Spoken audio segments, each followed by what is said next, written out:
हामी केटीहरुको फेरि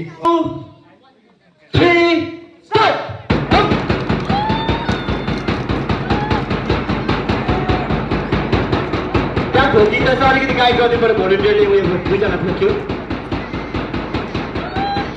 अहिले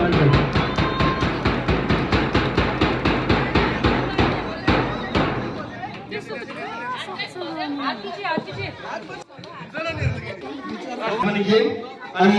पार्टिसिपेट गरेर इन्जोय गरिरहेको छ अनि यहाँ हाम्रो हेर्ने सक्नुहुन्छ अब सर गुरुआमाहरू हुनुहुन्छ उहाँहरूले पनि इन्जोय गरिरहनु भएको छ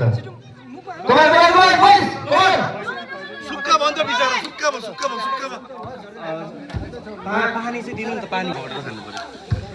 ल हातमै दिनु सबैलाई हातमा दिनु जसले छिटो खाइसक्छ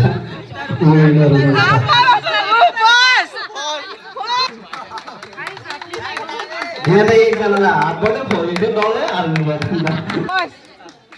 प्रतीक